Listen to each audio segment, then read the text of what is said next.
In December of 1941, as German tanks froze just 19 miles from Moscow, something extraordinary was happening in the snow-covered trenches. Wehrmacht soldiers, equipped for a summer campaign that should have ended in October, were not only surviving temperatures of -40 degrees Fahrenheit, but also developing a survival tactic that completely defied German military manuals.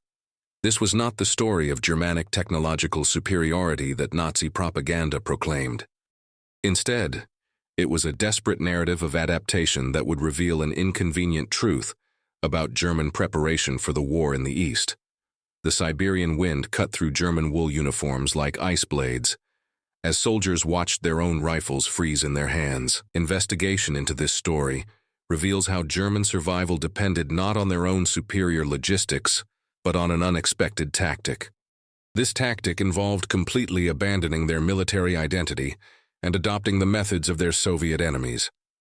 Operation Barbarossa had been planned as a 3-month lightning campaign. Heinrich Müller, an Obergefreiter of the 6th Infantry Division, wrote in his diary on November 15, 1941, "We were told we would be home for Christmas. Now I can barely feel my fingers to write these words."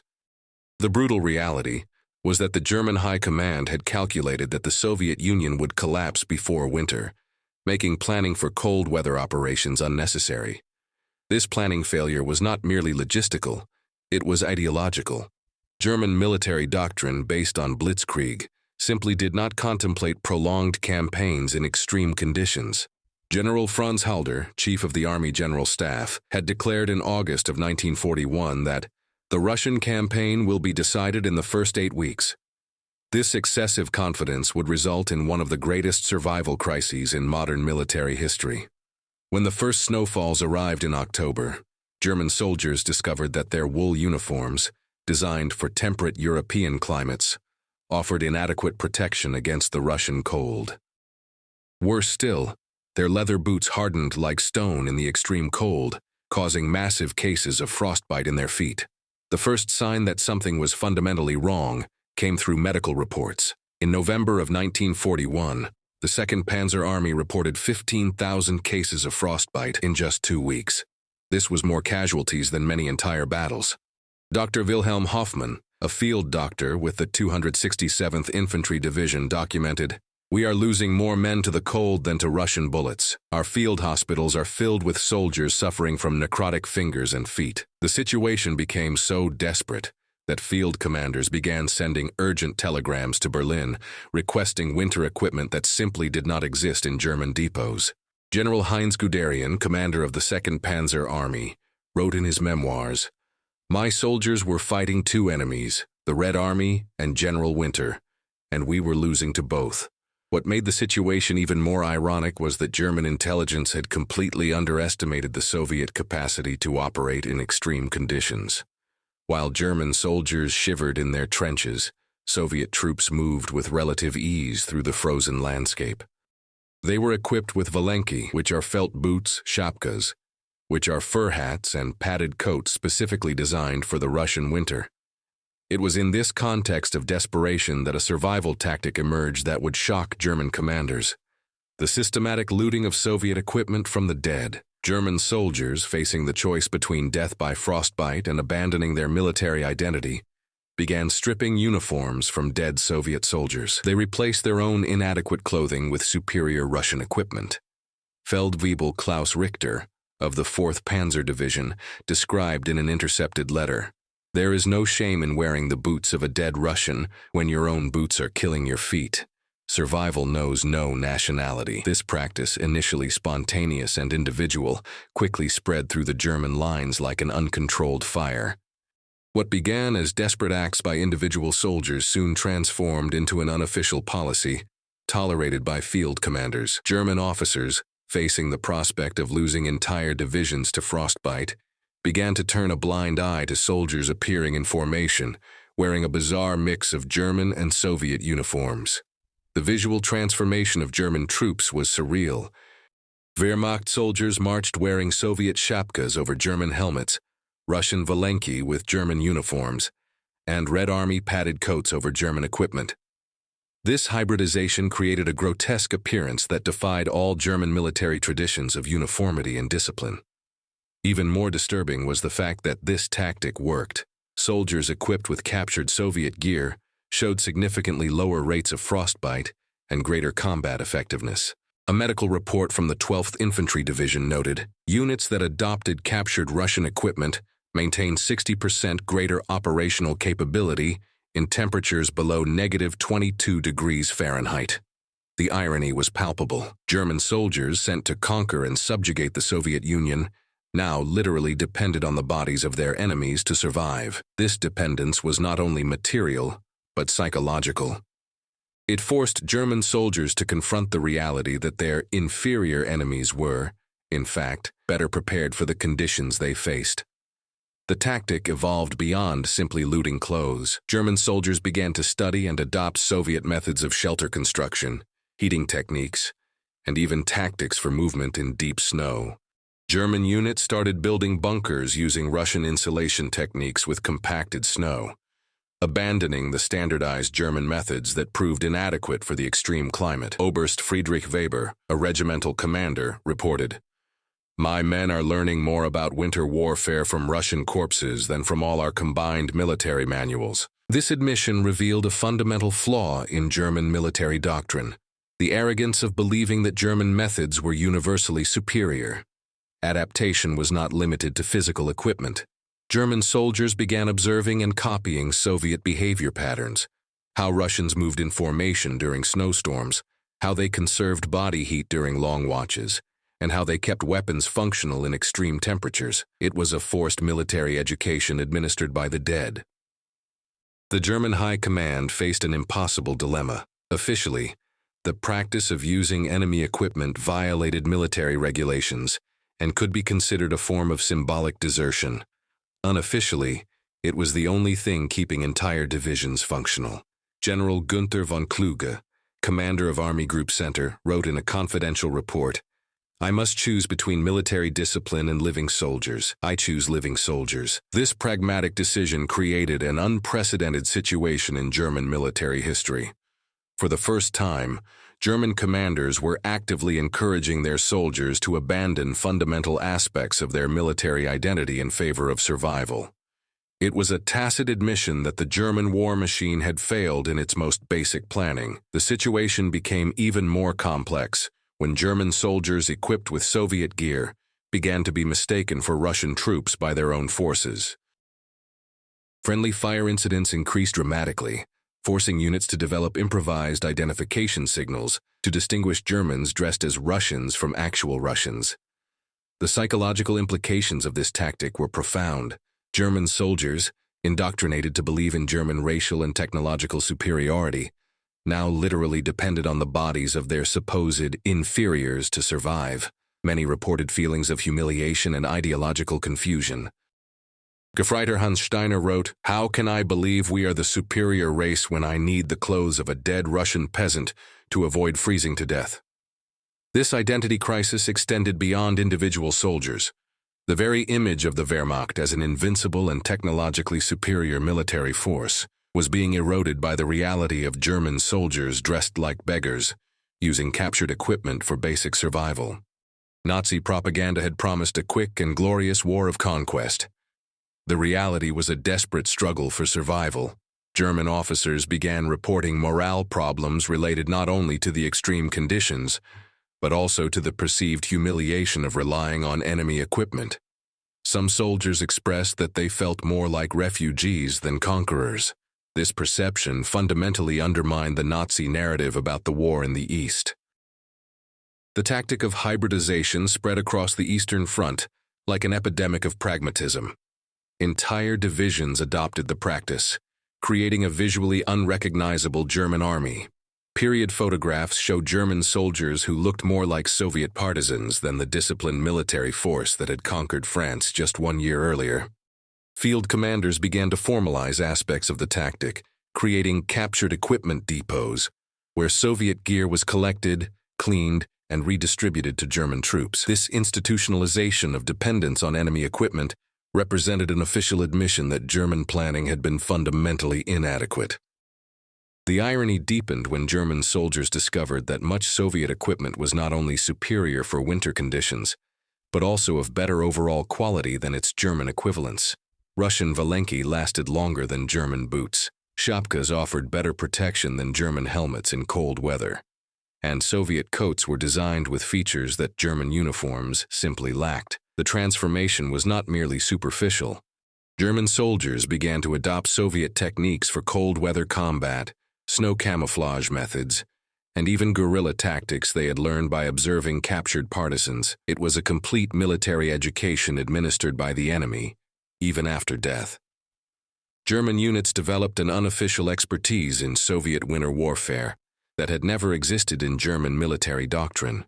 Soldiers who survived the first Russian winter became informal instructors, teaching newcomers not German methods, but techniques adapted from the Soviets. This transfer of knowledge created a paradoxical situation where the German army was becoming more effective through the adoption of enemy methods. It was an implicit admission that the Soviet subhumans had, in fact, developed superior solutions for problems that the Germans had not even adequately considered. The situation reached its most surreal point when German soldiers began actively preferring captured Soviet equipment over newly arrived German supplies. When German winter uniforms finally arrived in January of 1942, many soldiers rejected them in favor of the Soviet gear they had already tested and approved in real conditions. Hauptmann Ernst Bauer reported, "My men refused the new German coats. They trust the Russian coats they took from the dead more than the equipment that came from Berlin." This preference represented a silent revolution in military confidence. German soldiers now trusted Soviet engineering more than German.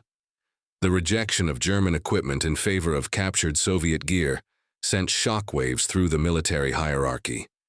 It was a vote of no confidence, not only in logistical planning, but also in overall German technical competence. Soldiers were literally choosing the products of their supposed inferiors over those of their own superior race. The consequences of this tactic extended beyond individual survival.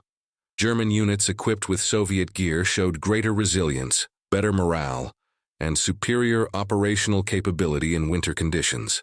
Military reports documented that divisions which widely adopted captured equipment maintained 40% greater combat strength during the most severe winter months. This superior effectiveness created a growing demand for captured Soviet equipment. This led to bizarre situations where German soldiers competed for the spoils of dead Soviet soldiers. Some commanders began organizing collection expeditions specifically to acquire Russian equipment for their troops. Dependence on enemy equipment also created strategic vulnerabilities. German units became reliant on a supply that could only be obtained through successful combat against Soviet forces. It was a form of parasitic logistics that directly linked German survival to success in killing Soviet soldiers. The tactic revealed a deeper truth about the nature of war on the Eastern Front. The German narrative of technological and racial superiority was being systematically dismantled by the reality of German soldiers literally depending on the bodies of their enemies to survive. It was a complete inversion of the Nazi racial hierarchy. German soldiers began to develop a grudging respect for Soviet engineering and planning. Many reported that the Russians had clearly thought more carefully about winter warfare than the Germans. This forced admiration created massive cognitive dissonance in soldiers indoctrinated to believe in Soviet inferiority. The irony deepened when German soldiers discovered that Soviet equipment was not only functional, but often superior in design and durability. Russian valenki were warmer and more durable than any German boot.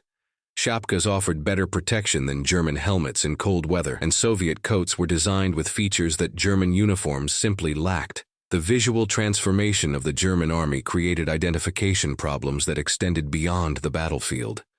German soldiers dressed as Russians were frequently attacked by their own forces, creating an epidemic of friendly fire incidents. Units developed increasingly elaborate identification signals to distinguish Germans disguised as Russians from actual Russians. This confusion of identity extended to the soldiers themselves. Many reported feelings of depersonalization, as if they were losing their German identity along with their German uniforms. Gefreiter Otto Brenner wrote, When I look in the mirror, I see a Russian. When I speak, I am German. I no longer know who I am. The identity crisis was exacerbated by the fact that German soldiers were literally wearing the clothes of men they had killed. This macabre intimacy with the enemy created disturbing psychological connections. Some soldiers reported dreams where they conversed with the original owners of their captured clothing. The German High Command faced an unprecedented situation. An army that was becoming more effective through the adoption of enemy methods, but losing its German identity in the process. Confidential reports expressed concern that soldiers were developing a Soviet mentality, along with Soviet equipment. Attempts to restore German uniformity were repeatedly frustrated by practical reality. Soldiers who had experienced the superiority of Soviet equipment actively resisted returning to inadequate German gear. It was a silent rebellion based on survival pragmatism. The situation created a division between Eastern Front veterans, who had learned to value Soviet equipment, and fresh troops from Germany, who still believed in German superiority. This division reflected a brutal education about the realities of war that German propaganda had failed to prepare them for. The hybridization tactic also revealed fundamental flaws in German intelligence regarding Soviet capabilities.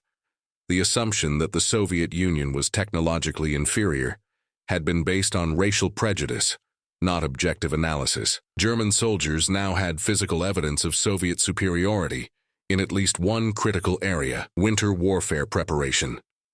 This revelation forced an unofficial re-evaluation of other German assumptions about Soviet capabilities. If the Russians were superior in winter equipment, in what other areas had German intelligence underestimated the enemy? This question haunted commanders who began to question the basis of the entire Operation Barbarossa.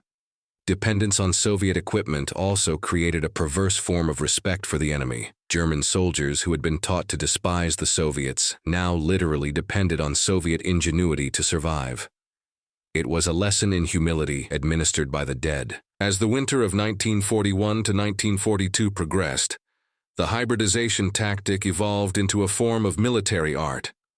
German soldiers developed expertise in quickly identifying the best Soviet equipment, modification techniques to adapt Russian gear to German bodies, and maintenance methods for captured equipment.